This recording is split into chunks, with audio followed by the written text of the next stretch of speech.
Welcome.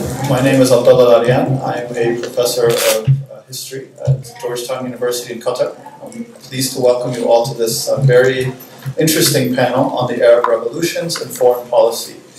We have three guests today, three speakers. One speaker, unfortunately, was not able to be here. Nurullah Ardich was not able to join us. So we'll have three papers. Each speaker will be given 20 minutes. I'll just do brief introductions. To my right is Tahir Kilabous, PhD candidate at the University of Notre Dame in the Department of Political Science. Just to my left is Asli Gul Sari Kamish, a PhD at Seljuk University, also in International Relations Department. And to her left is Mustafa Yatim, Assistant Professor at Osman Ghazi University at the International Relations Department. And so we will begin, to my right, with Tahir's paper in 20 minutes.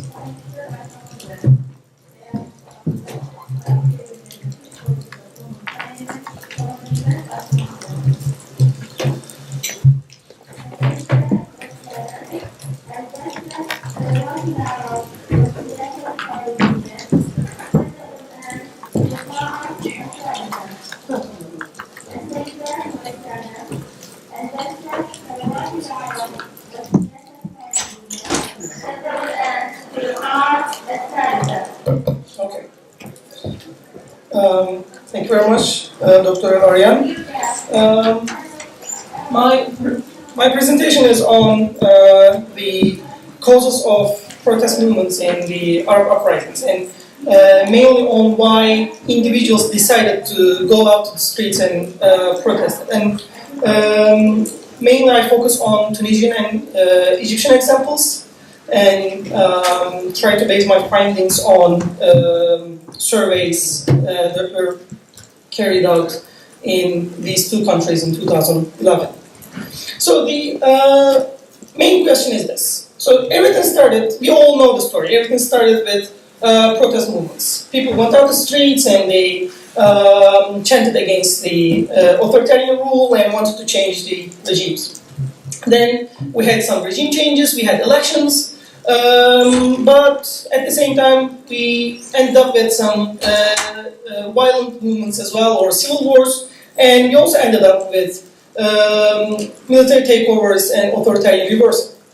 But it all started with protest movements. So I think, even though we have some questions and answers about what happened after, we also need to understand why people decided to go and take the streets despite the foreseeable risks. Because in an authoritarian setting, if you want to go out and protest against the government, there are some obvious risks,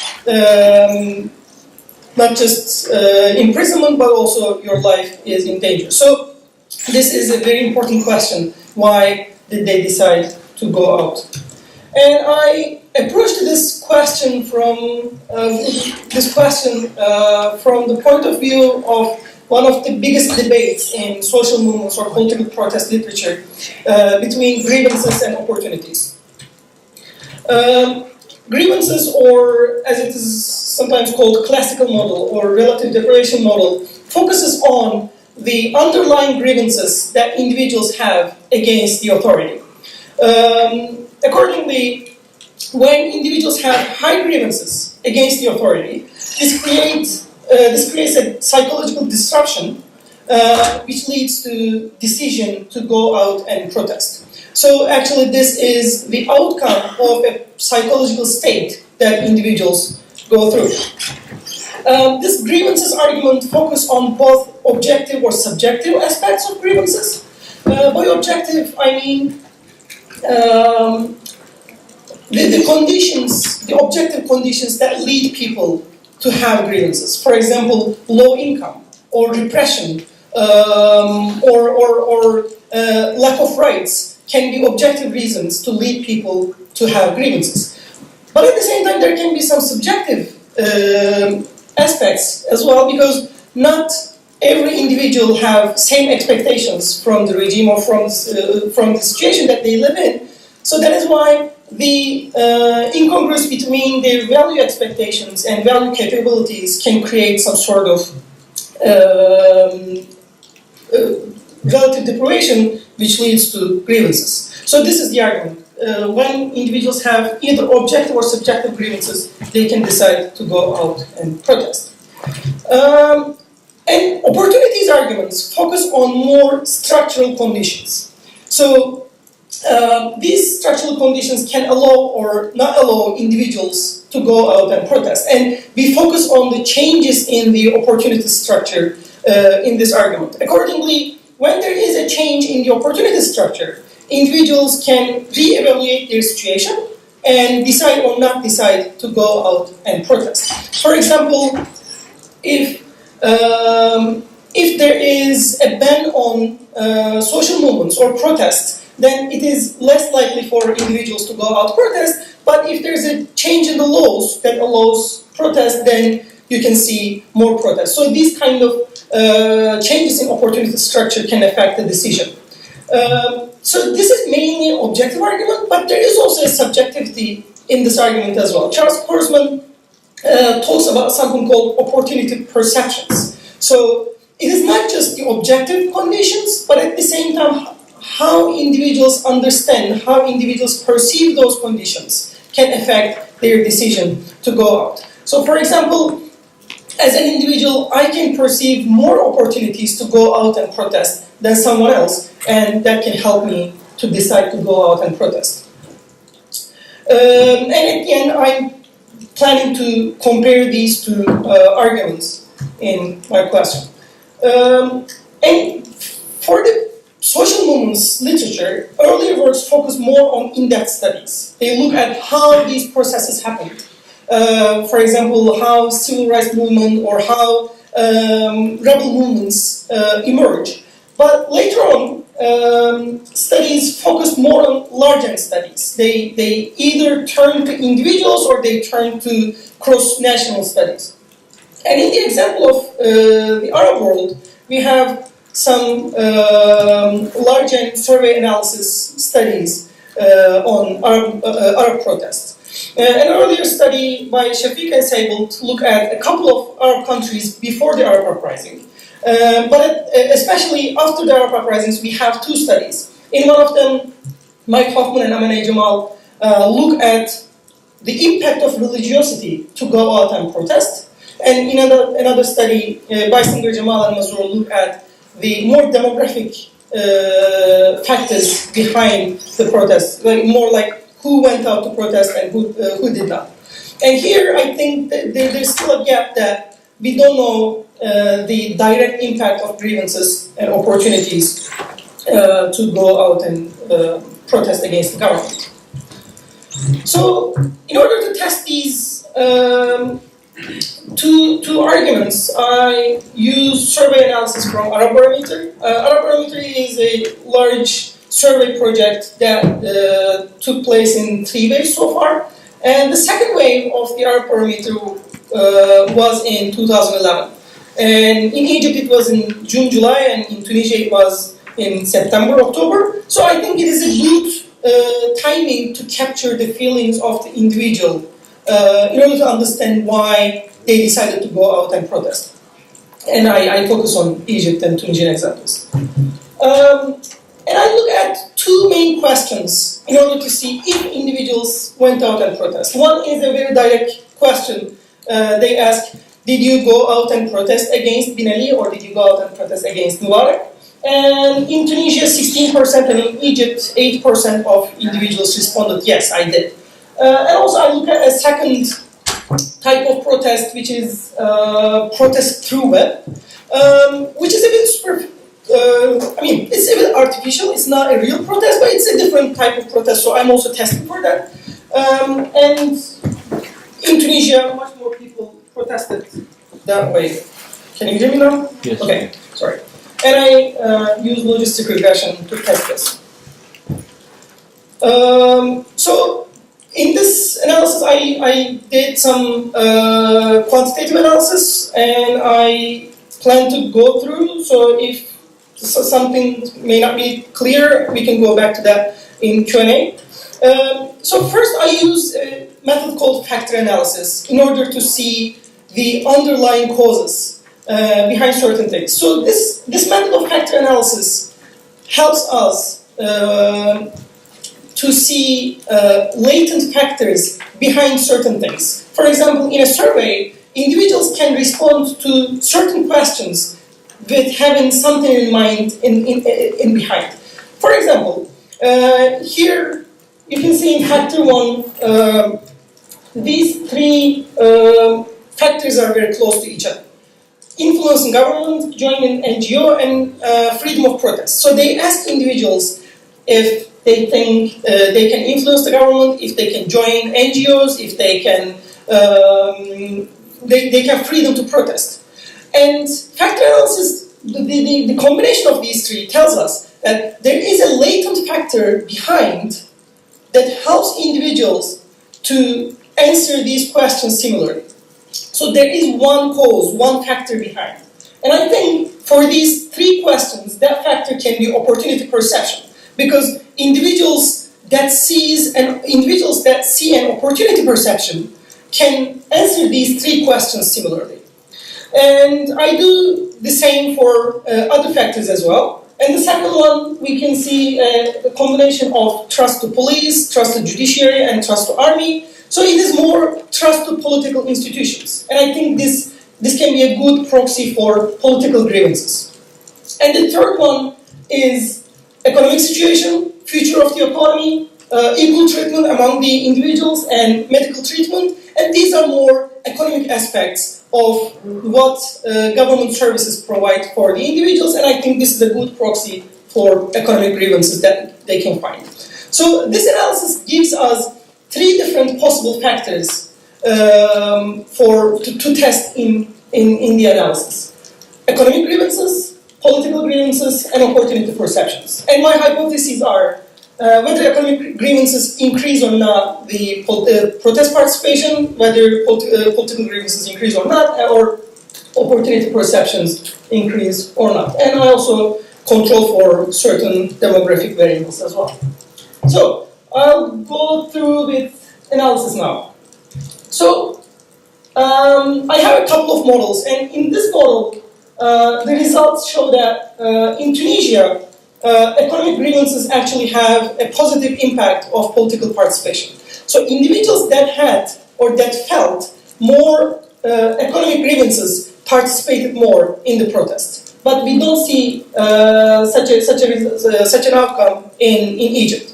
I highlighted in red for the factors that are significant. So yeah, Tunisia, yes, economic grievances, but not necessarily in Egypt. For political grievances, we have a similar result.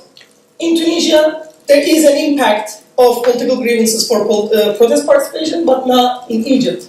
But for opportunity structure, we have a reverse result. So opportunity perceptions did not really affect the decision of individuals of participation in the protest in Tunisia, but it actually increased the participation to protest in Egypt. So individuals that have more higher opportunity perception in Egypt participated more. And for the other variables, we can see that younger people participated more, male participated more, and people who follow news participated more in the protest. And in this model, I combine all, and we have the same results as well. So let's put this in context. If you look at this graph, in the graph on the left, I show the combination of two grievances, economic and political grievances. An individual with very little grievance is very unlikely to go out and protest. But someone with a very high perception of grievance is almost like 50% likely to go out and protest. And the difference between the minimum and maximum is almost like 6.5 times. So someone with high grievances is 6-7 times more likely to go out and protest than someone with little grievances. So this is very substantially high difference. In Egypt, even though substantive absolute numbers are low, between someone with very low opportunity perception and very high opportunity perception, the difference is like 7.58 times. So it is still a big difference between individuals of different levels of opportunity perception. And in another analysis, I checked for participation through web, and we more or less have the same results. I skipped this part. So at the end, we have two different factors affecting individuals' decision to go out and protest in Tunisia and Egypt. And this is a question worth answering. Why in Tunisia grievances had an effect but not in Egypt? And I mean, it is very difficult to find a perfect answer to this, but I think it has something to do with the sequencing that I talked at the beginning, the sequencing of the protest. So, when Tunisian protests started, there was no hope or no expectation from anything. As we all know, it popped up from self-evaluation of an individual, right? So there was nothing before that. So actually, there was no opportunity perception for individuals because there was no change in the opportunity structure. So it can actually tell us well that grievances played an important role in Tunisia. So because this despair was the reflection of the underlying grievances that Tunisian individuals had. But in Egypt, things were changing. So when people first went out against Mubarak regime, Ben Ali had already gone, and the air was changing, not just in Tunisia, but in the whole region. So this changing air created a new hope for change in Egypt as well. And this new changing air, new hope, created a new opportunity perception. So, I mean, of course, all Egyptians knew about what happened in Tunisia. But I think information can play an important role in this change in the opportunity perception. Because even though everyone knows, some people followed what happened in Tunisia more than others. So I think we can test something with information if it affected opportunity perception. And in this model, I actually look at if following news and following internet affect opportunity perceptions in Egypt or not. And we see that individuals who followed news and who followed internet had a higher perception of opportunity than others. So a young person who spent 10 hours on Facebook and Twitter in Egypt had a higher opportunity perception that they can change the regime than someone who spent maybe 1 hour. So this is what we see. So how can we interpret these results? First, is there a monocausality? Like, can we say that grievances in Tunisia and opportunity in Egypt were the main causes of revolutions? No, I don't think so. Because revolutions are very complex and sophisticated phenomena, and it's difficult to explain everything with a single cause. And also, I'm not trying to explain why protests started in 2010 or 11 in these countries. I'm trying to explain the difference between individuals. So difference between Omar that had very high grievances in Tunisia and Zaid that had very low grievances in Tunisia. So I'm trying to explain the variation among individuals, not through time or through countries. Does that mean there were no grievances in Egypt? Absolutely not. Anyone who knows Egypt knows that Egyptian people were aggrieved as well. But this results show that in Egypt, even though grievances existed, that wasn't enough to convince people to go out and protest unless they saw an opportunity to go out. So opportunity played a role in Egypt to incite people's grievances and move them to protest. So at the end, this is the result. I mean, interestingly, we end up with two different factors in two countries, but I think the sequencing of the protest movements that we all know played an important role in the variation of these factors, while in Tunisia, grievances played a bigger role, and in Egypt, opportunity perception played a bigger role for protest participation. Thank you.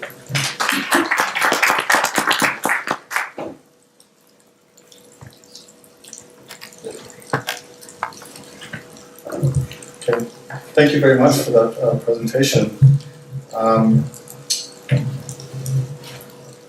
Next, we have Asligul Sarikamish, whose paper is entitled "The EU's Role in the Syrian Crisis in the Post-Arab Spring Era." It's up to you, whatever you prefer.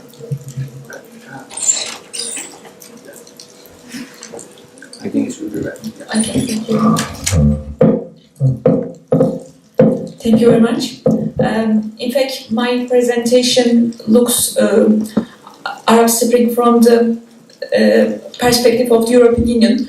As you know that European Union as an institution has been one of the most criticized institutions for its engagement with the Arab Spring, and most of the case European Union and the EU member states have been criticized for their inaction in response to Arab Spring.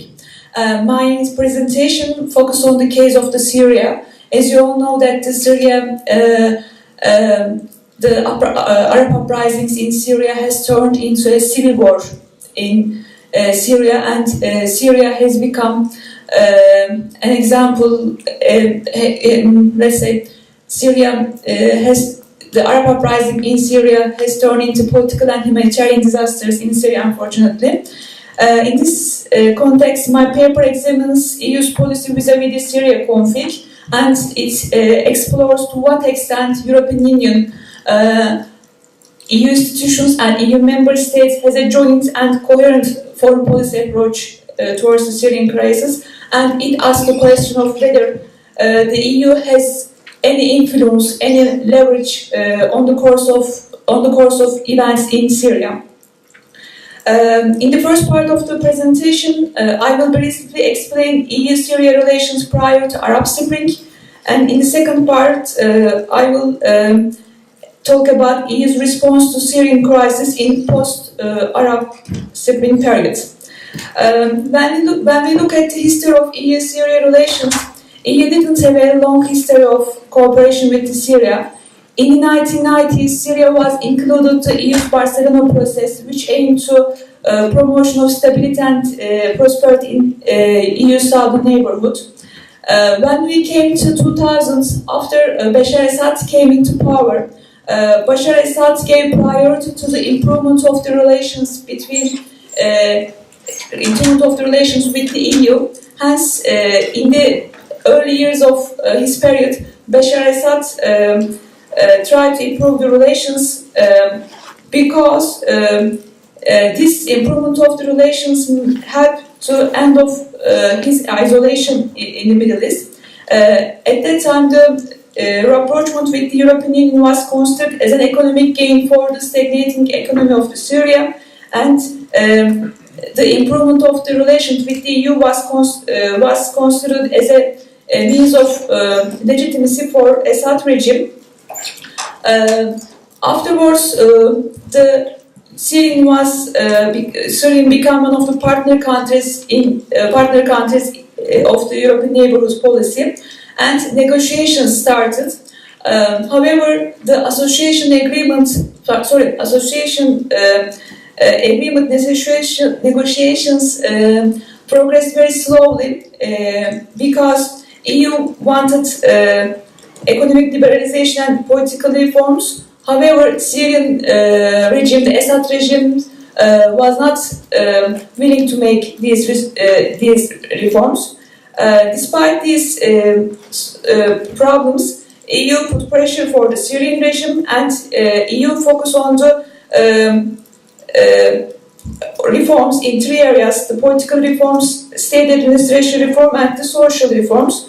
Although EU put pressure for the reform of the state and economy of the Syrian regime, EU was aware of the domestic constraints of the Syrian regime. Hence, EU didn't apply strict conditionality for the Syria.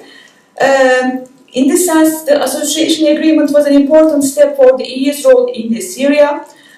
Although the association agreement was concluded in 2004, it wasn't signed by the parties because of the assassination of the former Lebanese Prime Minister Rafik Hariri.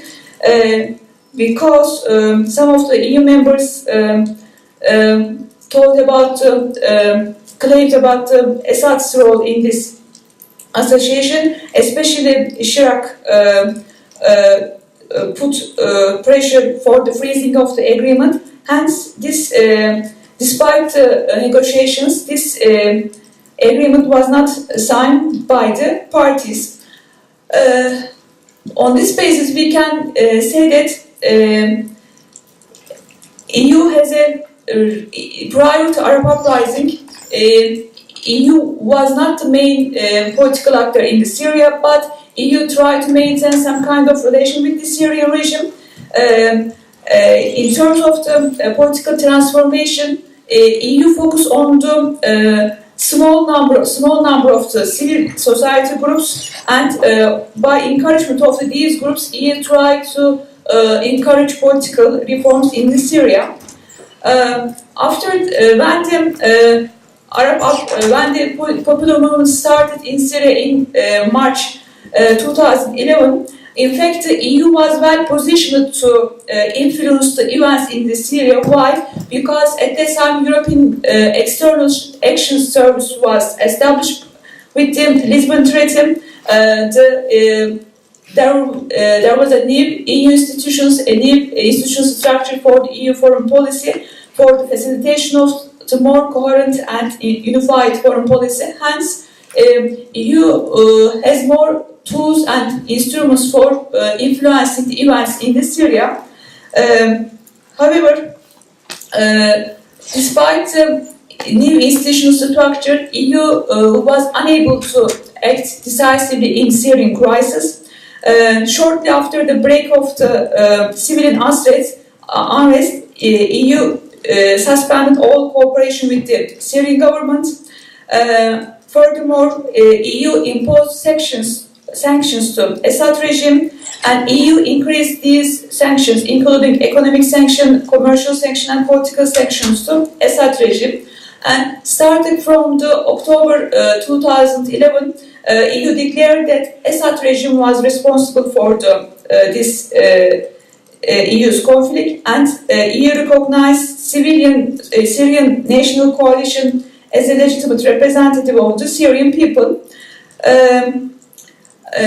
Despite these policies, we can say that EU has not taken Syrian conflict seriously. Although EU imposed sanctions and EU condemned the Assad regime, EU didn't act decisively. However, the events in Syria affected EU deeply. With the Syrian crisis, for instance, problems spill over to Europe, including security threats. With the Syrian conflict, EU faced with a large flow of the refugees, and this Syrian crisis led to instability in European neighborhood. In response to this increasing number of refugees, EU focused on humanitarian aspect of this Syrian crisis, and humanitarian assistance has become main instrument of the European Union in response to Syrian conflict. EU and its member states collectively have become main donor of the Syrian crisis, and they allocate more than 5 million euros to countries affected by this crisis. EU provided aid to neighboring countries, and EU provide relief and recovery assistance to population inside Syria.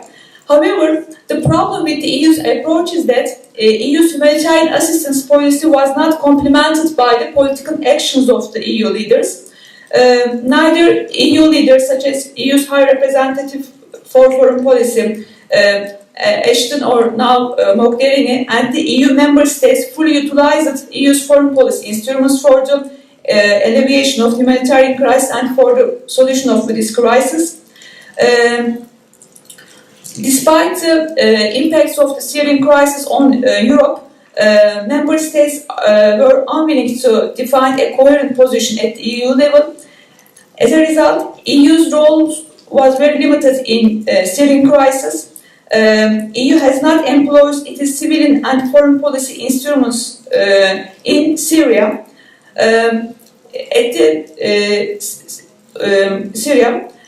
One of the main reasons for the EU's inaction was the member states' approach. At the political level, member states diverged on Syrian conflicts. They preferred to act unilaterally instead of acting cooperatively within the EU framework.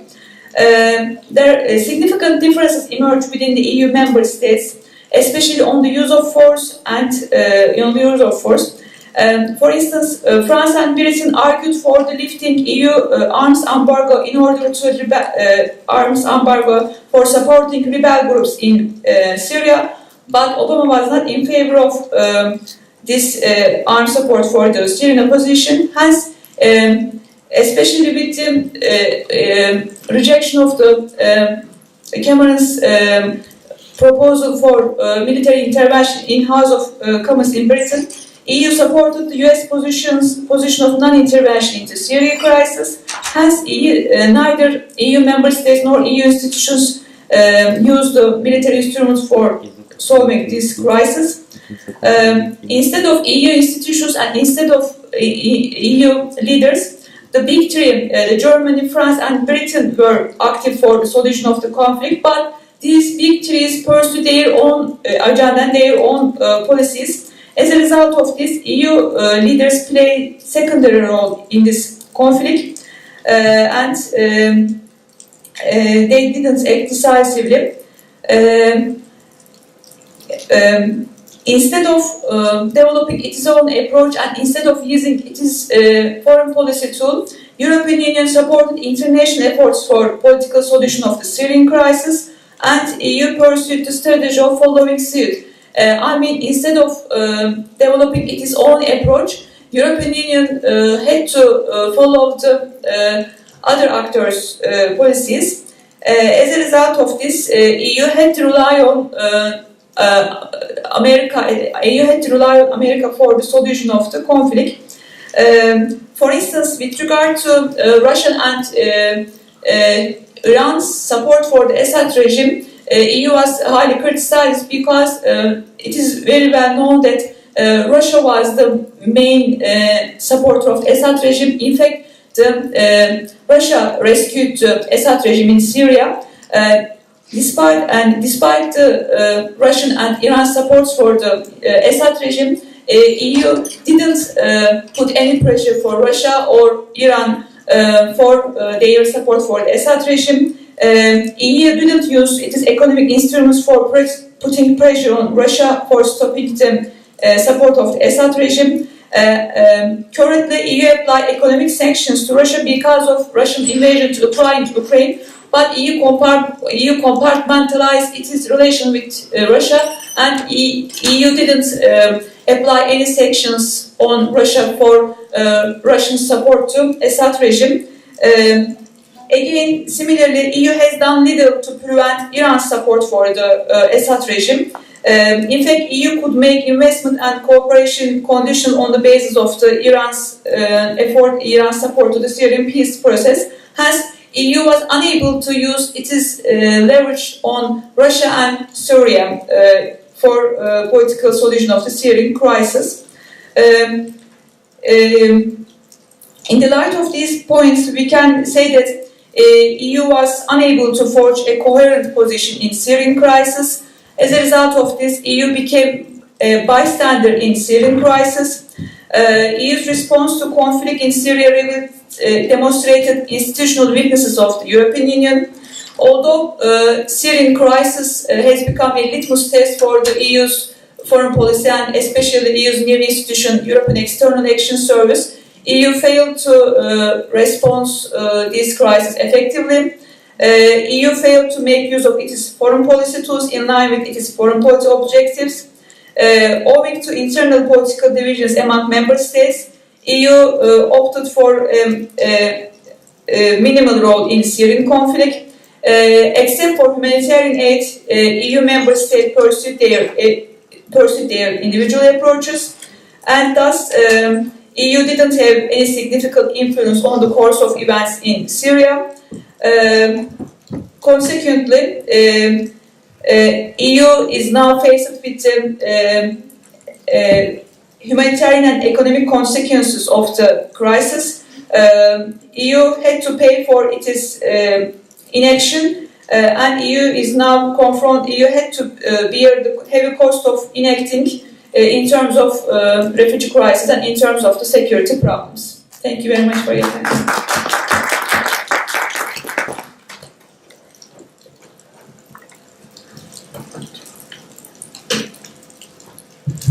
And finally, we have a paper from Mustafa Yatim entitled Hezbollah, or Instrumentality of the Resistance Discourse of Hezbollah During the Arab Uprisings.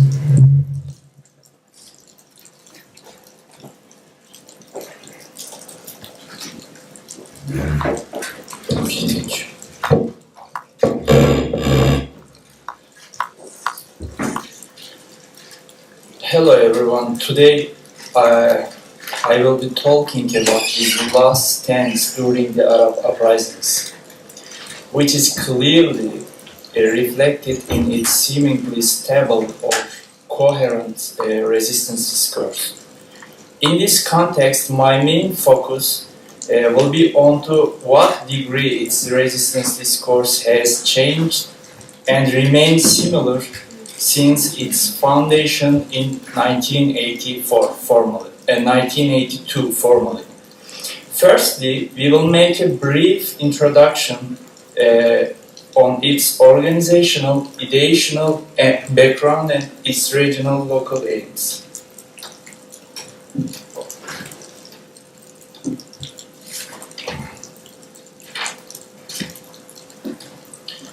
As we all guess, Hezbollah described generally as state-like organization over South Lebanon has largely shaped both domestic and regional affairs. Until now, it has used some violent methods, including terrorism, to keep resistance bloc, which accused Syria, Iran, and Hezbollah. Also, before the Arab Spring uprisings, it includes Hamas. To keep resistance bloc powerful against local regional enemies, oppressors in Hezbollah's definitions, has become its first aim in the regional context. This resistance discourse is even reflected in its flag. You see the statement on the below of the flag, El-Mukawama el-Islamiyya fi Lebanon. It means Islamic resistance in the Lebanon.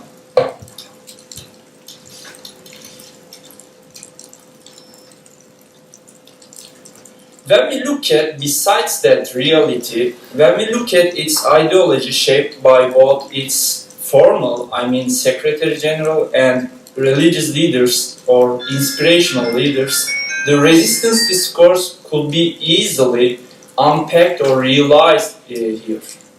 Its ideology is mainly affected by radical Islamist ideology, resembling Iranian Islamic governments.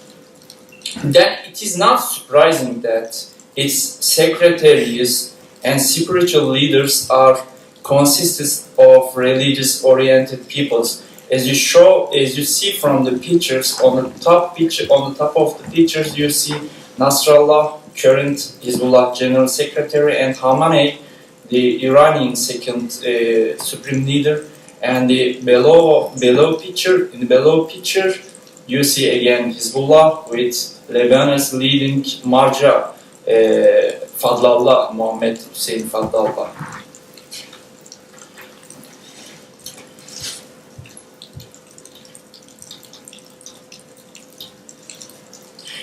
As seen from the map, Hezbollah has been ruling already 30% of the Lebanon area and declared its aim as the foundation of the resistant society shaped by the Islamic order, of course. So, we just need to ask that question: what are the basic local aims and the regional aims which really controlling important portion of the Lebanon lands?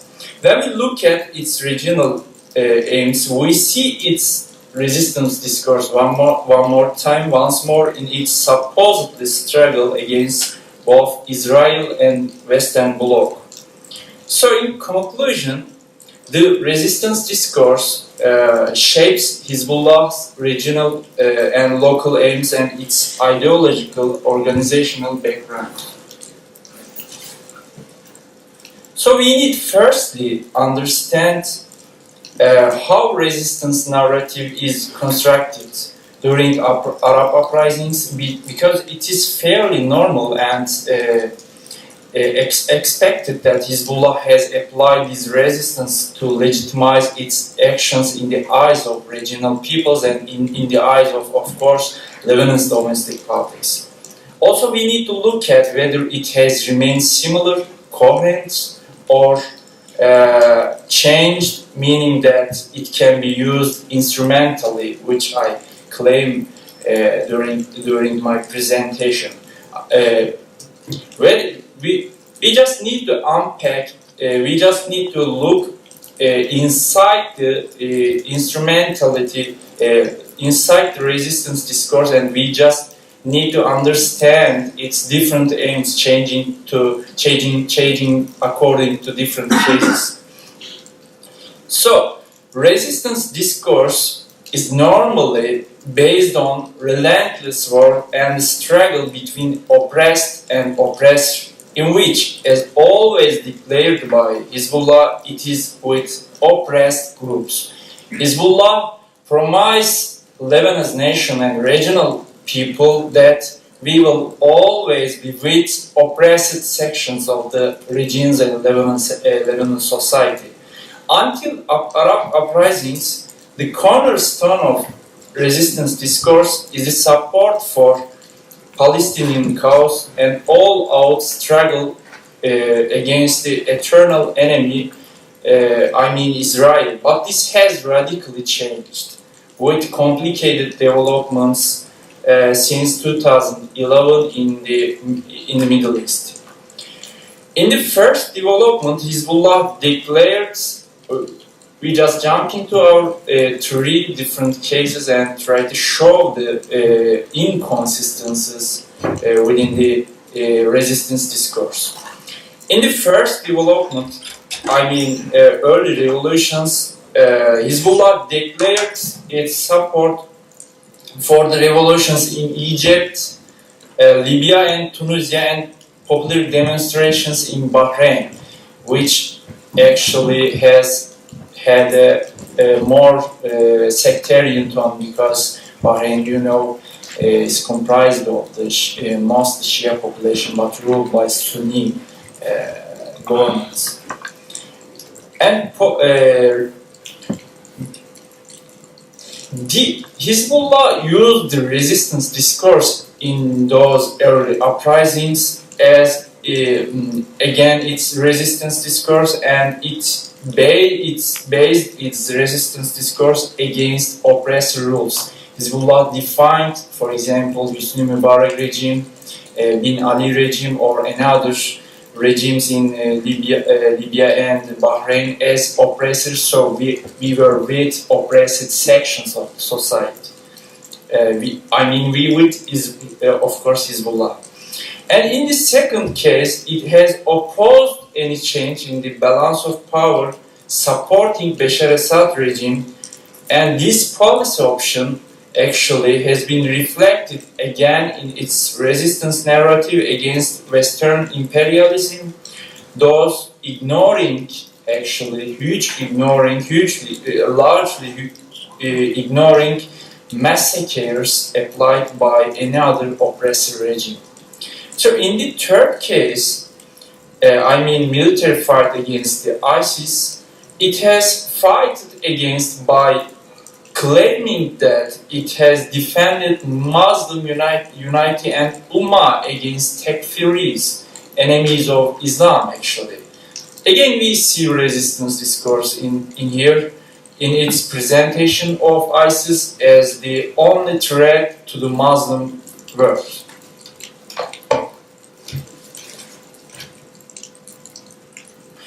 So we can jump into our conclusion. As it becomes fairly clear, Hezbollah has been using, of course, this resistance discourse selectively and instrumentally, pointing out that it just attempts to legitimize its seemingly contradictory actions, policies within this practical and flexible resistance narrative.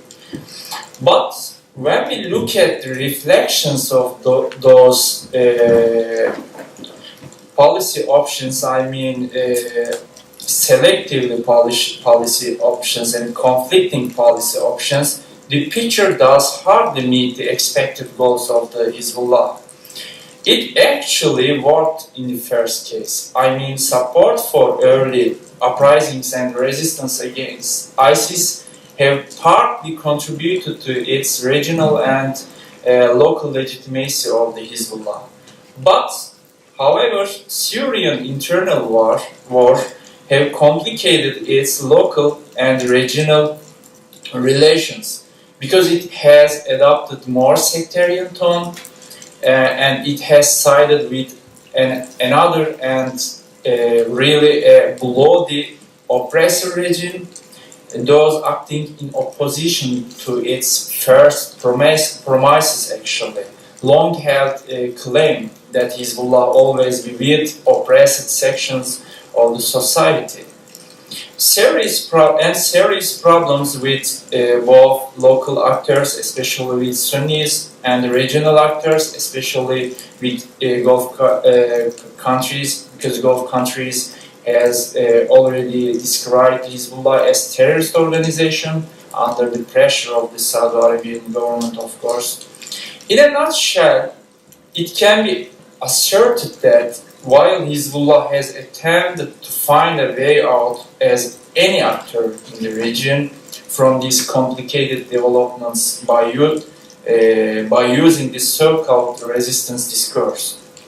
But the concrete results of discourse have become very different than expected. Thank you for listening.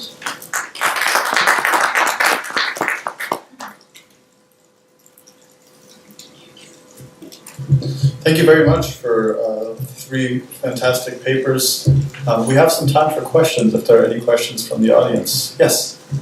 Please, my question. I think we have a microphone coming.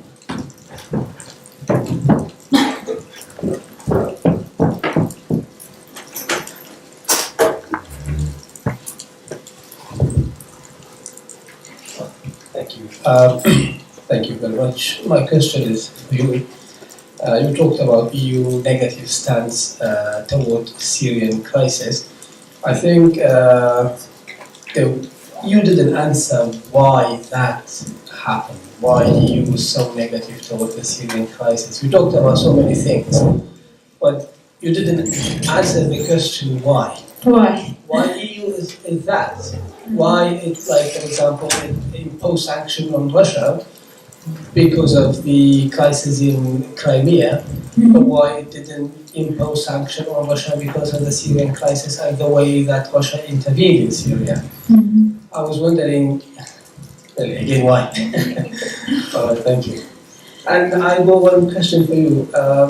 Well, is it not because, Hezbollah, the way that it was dealing with, all the things and its position toward the revolutions in different countries, is it not to show more of its identity, that Hezbollah is very sectarian and is very Shia. So when it comes to the point, Hezbollah is just like, okay, here I am, that's my identity, and I support this, and I don't support that, and I do this, and I don't do that.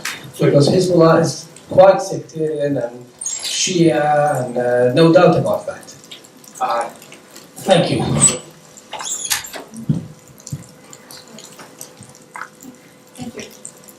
Thank you very much for your question.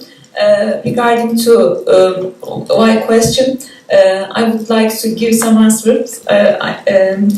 It is not easy to answer this question, but with regard to Russia case, there was a debate about efficiency, or there was a debate about the effectiveness of these sanctions.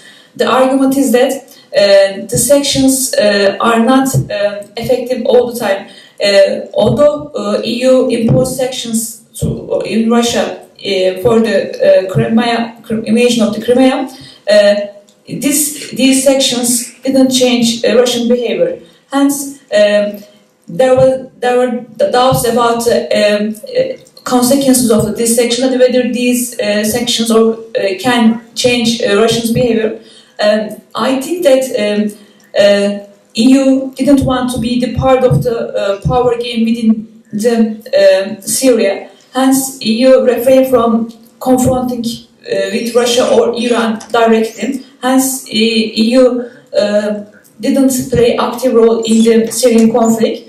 The other reason may be the institutional weaknesses of the European Union. As I said at first, neither EU institutions nor EU member states did take this Syrian crisis seriously. When they were confronted with the spillover effects of this crisis, they tried to engage with this crisis. Hence, here EU has a realistic attitude, and EU tried to pursue its own interests. For this reason, we can say that EU was not a decisive actor in this Syrian crisis because of its institutional problems and because of its internal problems, and especially because of the institutional weaknesses. Now, currently, is a big club, and except for the big threes, Britain, France, and Germany, small member states didn't want to be the part of the EU's policy towards Syria. Hence, EU cannot forge a unified and collective bloc within the EU itself. We can say that because of its internal division and its institutional weaknesses of the European Union, EU didn't act decisively, and having seen the repercussions of the sanctions on Russia, EU didn't want to confront with Russia for the Syrian case. I think these are my opinion. Thank you.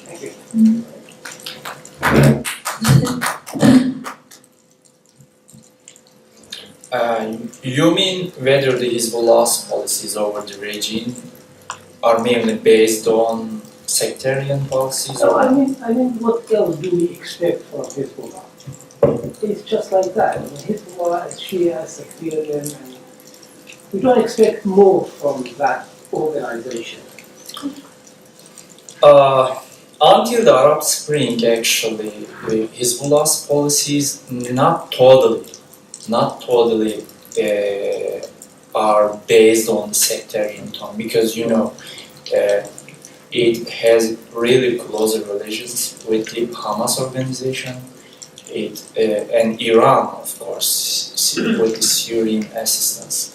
So we cannot make a clear conclusion that Hezbollah is always pursuing clear sectarian policies, but with the especially Syrian developments, Hezbollah has been interpreting those developments as vital for its existence, because if Assad regime becomes overthrown or becomes toppled down, the first actor which will lose its ground over the region and the Lebanon domestic politics will be Hezbollah. So Hezbollah be aware of that fact.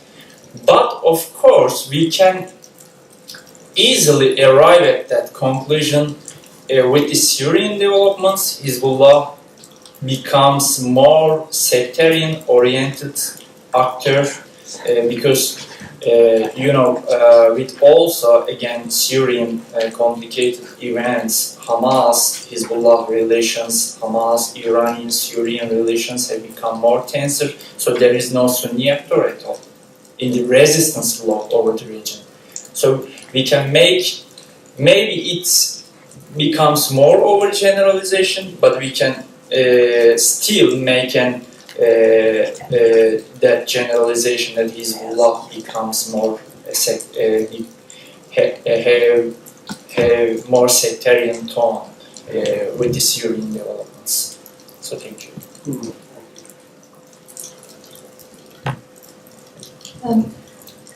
I completely agree with Mustafa that if we see Hezbollah as a sectarian organization only, we miss Of course. the picture.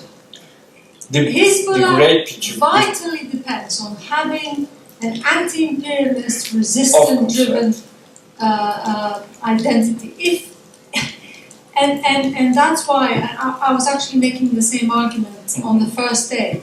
That's why the fact that it's been drawn into Syria has very much damaged its legitimacy in the region. So in terms of soft power, together with the Iranians, it's losing out.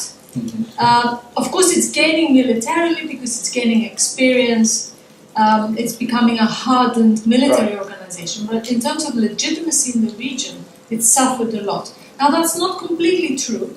Right. I was reading recently, for example, that there are many, according to some opinion polls, especially in North Africa, because the Assad regime is still associated with the anti-Western agenda, Right. Hezbollah still has some legitimacy because it's supporting Maybe Assad. its actions, Yes. maybe its actions and policies more legitimate because Assad regime is pursuing anti-Western policies. Yes.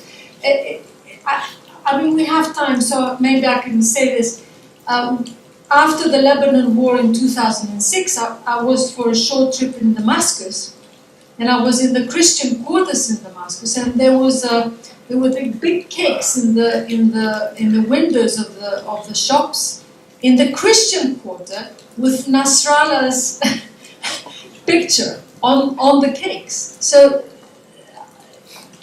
Hezbollah depended very much on having this appeal across the board. We may think it was a show, of course, instrumentally put forward, but nevertheless absolutely important for it. So it's a very negative development, I think, for Hezbollah that it's been pulled into Syria. My question would have been to you about Hamas. You touched on it, but what is the relationship with Hamas? Of course, we see that Hamas had to leave Damascus after. Was this because of the association, the sectarianization of the whole thing? I know it's a complicated business, but why was that decision taken? I have another question, but later. Actually, how can I say? I don't like to explain all the things in terms of ideological factors, in terms of, for example, sectarian policy or anything else. We need to look at more deeper. We need to look at political, historical, and social development background of the current developments. So, leaving of Hamas from Syria, of course, is partially related with sectarian pressure over the regime. So, that emerged seemingly a Shia and Sunni division in the regime. So, each actors in the regime has been feeling obligated to pursue more sectarian tones. So Hamas is not exception from this reality. But since I'm not expert on the Hamas, but as far as I know, of course, since its foundation, the main threat, because main threat was and has been, of course, Israel. They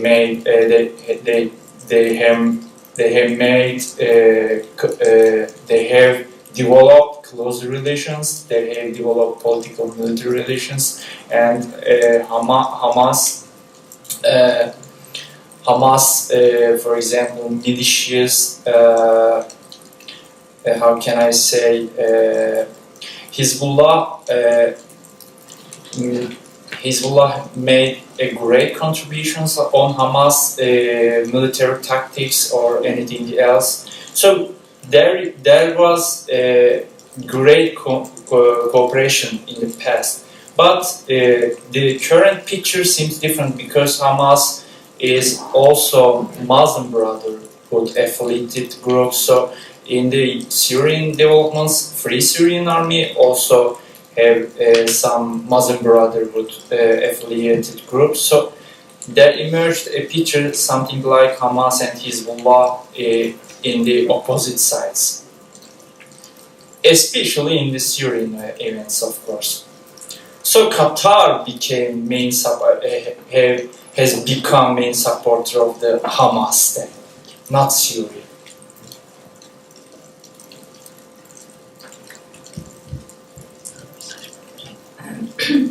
First of all, I would like to confess that Mr. Tahir, I think, you performed an interesting issue. So let's move to my question. For example, in Tunisia, we made a revolution to change our bad conditions, such as poverty, unemployment, etc. Then, do you think that we succeed to change our bad conditions, or it was just craziness, feedback, and hopeless actions, and we pay a huge cost for? Thank you. Well,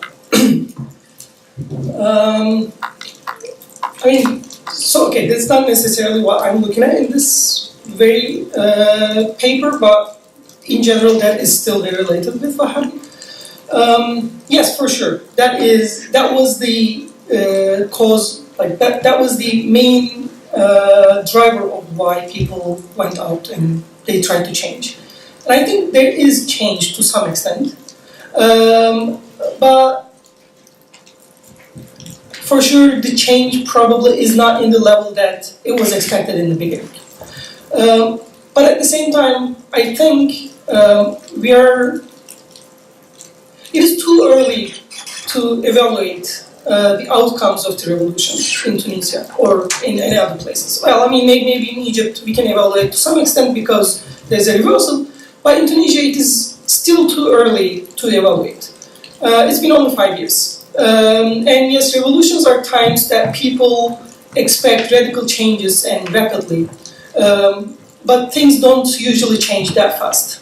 We need at least 5-10 more years to see the real outcomes of the revolution.